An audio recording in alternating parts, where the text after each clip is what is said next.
6:30 and I am exporting my YouTube video for vlog day 6, which means that this is officially the beginning of vlog day 7. I'm pre-drunk show right now, which means that the next clips could be of me hungover in bed on Sunday waiting to see what I read next. But for now, I wanted to report that I am done Wild Becomes You by Ashley Sapp, who is an IRL friend. She wrote for me at the magazine at the Indie Chicks. She was one of my first contributors, my first authors, writers that I worked with at the website. Actually came and met up with us in North Carolina when I went down there to visit one of my business partners. I was so happy to have actually met her. And this is a collection of poetry and like journal entries on anxiety, depression, and doubt. It's dark, but I knew that it was going to be, and I really wanted to wait until I was in the right headspace to read it. And I'm really, really glad that I got to it. I took a picture of a couple of the different poems that I wanted to include. There was more that I put up on my Insta stories, but I want you guys to be able to get this for yourself if you want it, instead of me giving you all of the poems that I love. But I will read you the title poem because it's short and it was really good. So I finally got to it on page 75. It's called Wild Becomes You by Ashley Sapp. For those who are becoming, and for those who are afraid of what that means, embrace the wild you feel, swirling within your veins like ocean waves that speak to your uncharted territory of bold. Hear the music of the uncontrolled and break into a hum and then a song, yours. Stretch into being and feel the safety that comes with knowing you are free. I really liked that one. Glad that I got to that. I'm very, very happy that one's down. Forgotten Violets. And unfortunately, I have the e-arc and it is formatted really, really crappy. So that is like the formatting on chapter 1. It goes from like copyright information into chapter 1 and it's wonky. So I'm hoping that that doesn't last the entire time, but this is an e-arc that came out on November 18th. So I really do want to get to that soon so I can give some feedback on NetGalley. And then I have a couple of e-arcs that come out in January that I want to get to. So depending on how this book goes, I might start another one. That's going to be the goal for the day of reading. But right now I'm going to go finish exporting the rest of day 6's vlog and get that up for you guys so that you have plenty of time to watch it before the drunk show. And I'm also going to work on some writing because I haven't done any of that yet and I still have a word count to meet. I'll see you in the next clip. Guys, remember that book I wanted to read? It has a rating of 2.46. Granted, only on 11 reviews, but it's everybody from NetGalley. 2 stars, 2 stars, 2 stars, 2 stars, 3 stars. There's 1 5-star, and it's because they like the unreliable narrator. Guys, do you remember what I think about unreliable narrators? I don't like them. Oh no. I might just read enough that I can put up a review on NetGalley so that I don't get a bad rating. This is not promising. Shit. Meanwhile, this is the other book that I have on NetGalley, and it's 477 with 50 reviews. So which one do you think I'm gonna want to read? Let's take a guess. I'm probably gonna move on to this one. Maybe for ContemporaryAthon, I'll end strong and move on to this one. Also, a super quick shout out to all my peeps that go in and help me with closed captioning. This is something that I do whenever I have free time too, but a lot of these are done by my supporters or people that watch, my bookish friends. You guys really, really help me make sure that I can get these done. So I just wanted to say a quick thank you. I do have it enabled, and it's not something that I expect people to do, but every time I go on here and I see that there's one waiting, I am so, so appreciative. So thank you so much. I value your time so, so, so much. So thank you. 200 books for the year, guys. And number 200 was Ashley's book, which is really cool. So I have officially doubled my goal of 100, which I figured I would go over 100, but I did not think I would hit 200. So I'm pretty excited about this. Pretty stoked. Also, this is another arc that I have. This Furyborn. I'm super excited about it. It is a fantasy, but it is like 400 some pages. I also have this as an arc, this as an arc. I gotta read some like e-arcs real bad. This I'm supposed to have a live show for on Tuesday. Pretty sure I'm not going to finish reading it. Pretty sure this will be the first Job in the Librarian's live show where I don't actually read the book. because I just don't like it. So I'm a little bit nervous because I'm pretty sure I'm going to be the only one that goes to this live show without having read this book. And I was really excited for magical realism, but I don't like that. And I can't actually start reading it until Monday because ContemporaryAthon, and that's not a contemporary. Anyway, did you vote? I voted. Surprisingly, after reading 200 books, have not read a lot of those. So I didn't vote in very many categories because I hadn't actually read the books in a lot of those categories. So that sucked. Anyway, just wanted to share that with you because exciting. I'm really stoked for the end of the year Goodreads stats that they could put up because I like seeing those.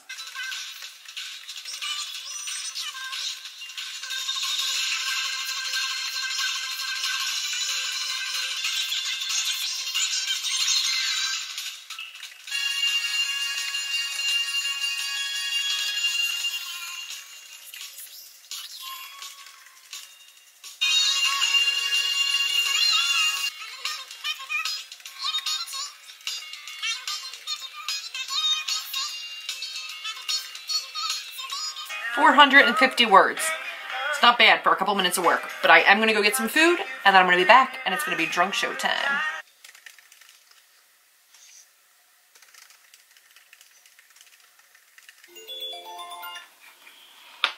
Hi, love bug.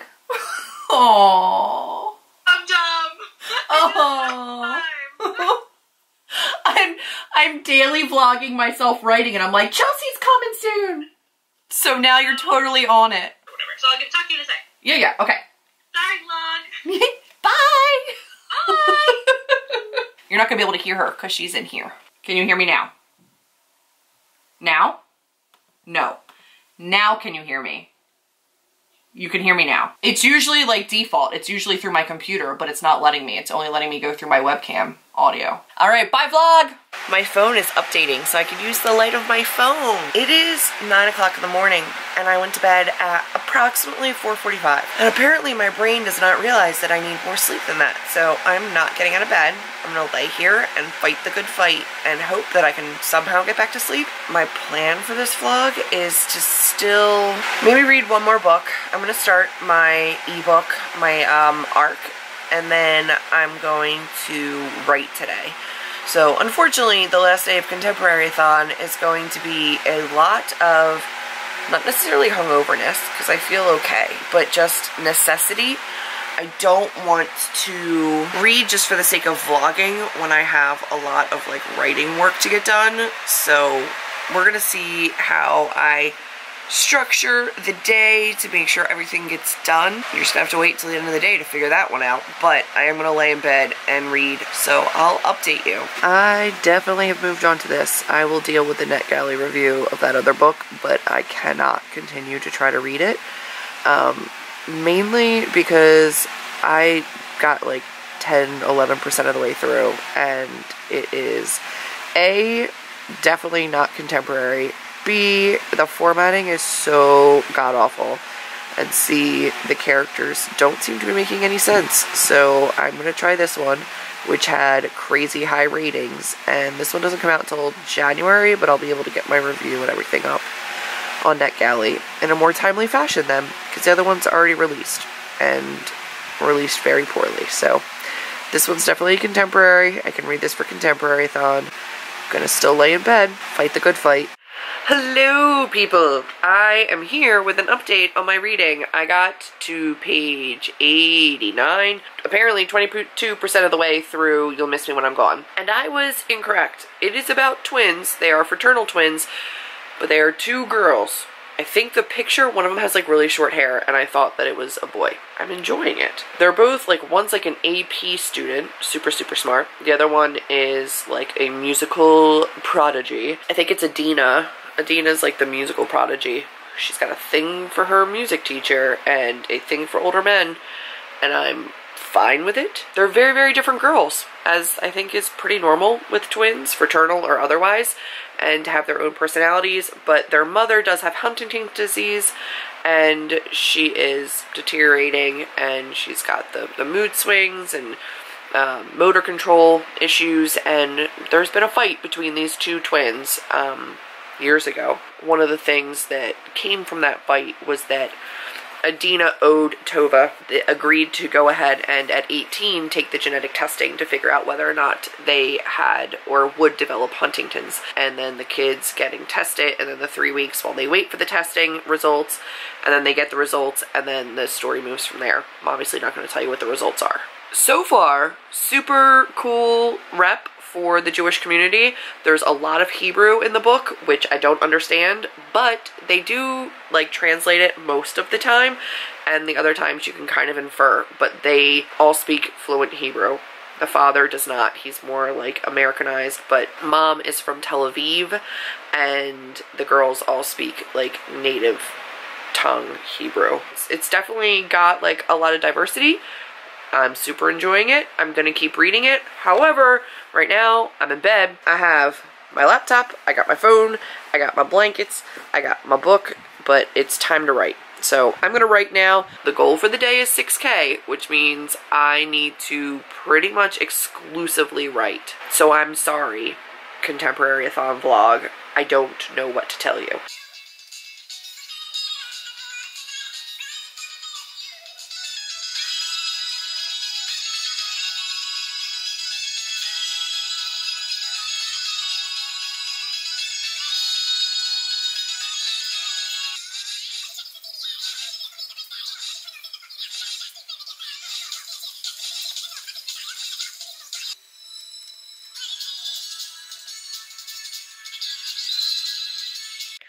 Hi guys, I decided that I'm going to give you a sneak peek at my book. I know that a lot of you in the drunk show last night were asking me about the book. I don't want to show you what it is yet, but you know that it is about witches and fae. It is set in our world, but there will be parts of the book series that are set in fairy, and it is YA, but it's not like prudish YA. There might be a little couple like steamy YA scenes, not like Sarah J. Maas scenes. So what I've decided to do, because I don't want to show you my actual novel, is to show you my aesthetic boards for some of my characters. I don't have full aesthetics for all of my characters, but I have it for some. So I'll show you some of my aesthetic boards so you can get to know my characters a little bit. Sound good? Let's do that. Over here we have my characters. And my first character is Ashlyn. She is my main character. I love her. She's amazing. She is not necessarily like super eclectic, but she definitely likes to dress like comfy. Her staple piece is her brown leather jacket, which I love. I'm a fan of it. Otherwise, she's all about whatever is super cash and comfs. She's also a redhead, which I try to get a redhead and a brown leather jacket, but I don't really like that particular one. But that's what I'm working with on this particular board. And then she's got some jewelry. She does have a charm bracelet that plays very heavily into the storyline, but she also is like a super fan of like the mixed check texture and wood leather bangles. She's a big fan of amber, and I thought that this one on like a long chain that was kind of like antique-y looking was really cool. I personally am a big fan of like feather cuff bracelets, so I put one of them on her, and then lots of like stackable rings because it's cute AF. And then for her bedroom, I picture a super big window, lots of plants. She definitely has a built-in bookshelf and dresser, and just like a cozy vibe. And then she's got not quite like a witchy altar, but she definitely has some stuff that she's starting to collect. I'm super down with the fact that she's got this like feathery chandelier looking thing. It's like not quite a dream catcher, but it's super awesome. Then she definitely has a makeup counter, like a makeup area on her desk. Girl watches her like beauty tube. And then lots of like fairy lights and soft romantic aesthetics in her bedroom. So that's just a little bit about Ash. I feel like I know her so well that when I sat down to make this, I didn't have to go too crazy, because I just know her. And then this is Reardon. Reardon is one of the main characters as well. He gets a POV. He is the love interest. He is also Irish, and he's like not too hipstery, but he's a little bit hipstery. He's kind of rocking the skinny jean look. He definitely does play guitar, although not quite that hipstery. So he is a brown hair, brown eyed guy. He does rock the leather cuff a la like Colin Farrell. And then he has a long chain that he wears with 2 rings on it that are his parents' wedding bands. So he does have a little bit of jewelry aesthetic to him. And then this is his tattoo on his inner bicep. So like up under his like armpity area. Like if you were making a muscle, he's got it up on there. And this is a symbol for the Wiccan New Year, which is a time associated with the dead, but then also representing like a new start. So this is what he has on his inner bicep. If you did not know, it was Wiccan, would just kind of associate with like almost like a Celtic looking knot thing. So we can kind of get away with like not telling people what that is all the time, which is kind of cool. And he doesn't necessarily have an aesthetic for his bedroom or his space. He is a new transplant from Ireland, and he's just still kind of like making his way around here. Charlotte is the BFF, so that's like more of who I see Charlotte as. But I do not have a full aesthetic on her, so that sucks. Trent is one of my side characters, but he's super awesome. Trent is a skater, but also like a super gorge Instagrammer. He also has a YouTube channel. He's doing the things and making the money. He's living out on his own. And I dig him a whole bunch. So there's Kara. And then there's Tara. They are like the school's power couple. They are both cheerleaders, and they're kind of adorbs. This is Dawn. She is like the town witch. She has like a shop. It's like a beauty shop. She works a lot with like oils and beauty products and natural beauty stuff, but she's also a witch. That is her love interest, Lauren. Lauren is no joke. He is the cop. He is keeping people safe. I'm a big fan of him. Then we've got Ash's father, Ash's mother, stock photo. And then that's kind of what I picture Reardon looking like. And then again, he's got his aesthetic. And then Ash is kind of your hazel-eyed redhead. Does she have another picture? Yeah. She also wears glasses sometimes. There's kind of like my writing goals for right now and where I'm at. Pretty exciting, huh? Is it? I don't know. Is it exciting? Who knows if it's exciting. I think I might end the vlog here. I'm going to grab a book for my book rec, and then I'm going to go over my booktuber recommendation, and then probably end ContemporaryAthon. I will see you guys next week for Minimoji. Minimoji starts on the 23rd, and it goes till the 30th. I will be doing reading sprints on the 29th. I'll be running them from the Minimoji account on Twitter, which is at Emojiathon. I'm really, really excited to get to that. I have a TBR for that coming up early next week, and that might change. I'm not really sure how consistent that is because there's a couple books I didn't get to for ContemporaryAthon that I might want to read. I also really need to start some fantasy books that I have. I am overjoyed with the way that the live show went, with the vlogging that went on, everybody's TBRs. I hope everybody had a fantastic week. We will be doing ContemporaryAthon again. We have not set a specific date for it, so we will keep you posted on when the next ContemporaryAthon is, but it's not a one and done. We will do it again. We are so deeply thankful to everybody who joined us this week for all of this reading. It's been phenomenal. Again, the playlist is linked down below, and I will also have it in a card so you can check up on all the other people and their progress. I'll be adding to that as soon as I see videos go up. I'm checking pretty often, so if I miss your video, comment down below with it and I will make sure to add it to the playlist. These are all the books that I read. I'm going to go over each one of them, but I did complete all of my challenges, which is super, super awesome. So first up, I read Like Water by Rebecca Potos, and this counted as my LGBTQA+ and my group book, so nailed that one. Stargirl, which counted as my 5 years or older, and also my most recently acquired contemporary. Then I had this one, also counted as my 5 years or older. My adult, and also my dark and taboo. That's what this one counted for. Those 4 actually completed all 7 challenges. And then I had 2 bonus items, which were 2 poetry collections that I wanted to read by IRL friend, so I got both of those done. Then I also finished a smutty novella in audiobook. I got 85% of the way through Little Fires Everywhere and then DNF'd it. 45% of the way maybe through Brooding YA Hero and then DNF'd that bad boy. Not too bad. And then I got 22% of the way through You'll Miss Me When I'm Gone. I'm proud of my reading for the week, especially with vlogging and writing and taking an entire day off. It gives me a little bit of hope for Minimoji, especially knowing that I don't have to vlog. I'm sure I'll be able to get a whole lot more done. I'm going to give you guys my book recommendation for today, and it's actually too dystopian because it's not something I read very often. Under the Never Sky by Veronica Rossi. This particular series, this is a trilogy, I think, and I actually really enjoyed it. It's really old, but it's really kind of cool. So I have this on my shelf to pass out as a traveling book if anybody wants to read it. This is a really cool dystopian with a badass female character. Pretty awesome.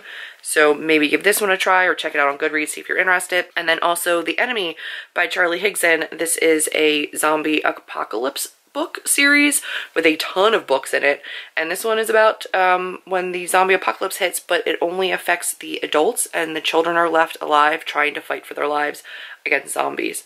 It's terrifying and awesome, and like for somebody who doesn't like zombies, I can actually read this and not be terrified, which was really cool, and I enjoyed it. So those are my book recs if you're looking for something dystopian, sci-fi, futuristic, apocalyptic. That's my rec, because I don't have very many of them, so I figured I would throw those out there. Today for my booktuber, I am going to be recommending Caroline the Reader. So I'm going to put Caroline the Reader right here. She is adorable and spunky and super awesome. She's colorful, mainly because of the shelves behind her, but also she's just colorful because she's bright and peppy all the time when she's talking. She also has a badass choker collection. Like, her necklaces are always so cool. She does NaNoWriMo right now. She does all the normal stuff that booktubers do, but then she also does those amazing videos. It's actually like the home video on her website for YouTube, and it's like how to rearrange your bookshelves, and she legitimately rearranges her bookshelves a ton of different ways beautifully each and every single time. And you know the editing and the time that went into that is insane. So she does some really great videos. I love her personality. She's just like vibrant and bouncy, and I adore her. So if you do not already know Caroline the Reader, you should go check her out because she's pretty amazing. Again, her face is here. I will have her linked in a card up above and then linked down below as well. That's it for ContemporaryAthon. I can't believe it's over. A huge thank you to Chelsea, my co-host for this particular readathon. I'm so happy that we went forward with this and did this, and thank you so much to everybody who's engaging on Instagram and Twitter and YouTube, commenting how much they enjoyed themselves. Thank you for participating in this. This is the first time that I have co-hosted readathons before, and I thought I would totally have no problem. I knew what I was getting myself into, but this was a much different beast than I was expecting, and it's also my first foray and attempt at daily vlogging, which was way crazier than I thought it was going to be. So thank you to everybody who enjoyed watching me put together a fan and write and do things that are not at all exciting, who appreciate the fact that I don't leave my house and I legitimately just sit here and read and work on my book all the time. That's kind of like all I do. I appreciate the support. I appreciate your involvement in this particular readathon. Be sure to go through the rest of the daily vlogs and look at all my booktuber recommendations and book recommendations. Be sure to check out Chelsea's book recommendations and booktuber recommendations. Get ready for Minimoji next week, and to everybody in the US who is going to be celebrating Thanksgiving, happy Thanksgiving. Be sure to check in with that Twitter because there will be official sprints. Unlike this one, there will be official sprints with that one. And if you're still looking to get interested into the Minimoji and you don't know the challenges yet, check out the Twitter account for Minimoji. It's all listed in a Google Doc, and I hope to see you in the next readathon. Thanks for making this such a successful, amazing readathon with us, because otherwise it just would have been me and Chelsea, which would have been fun, but not nearly as fun. So thank you guys so much. If you like this video, give me a big thumbs up, click subscribe, and I will see all of you in my next video. Bye guys.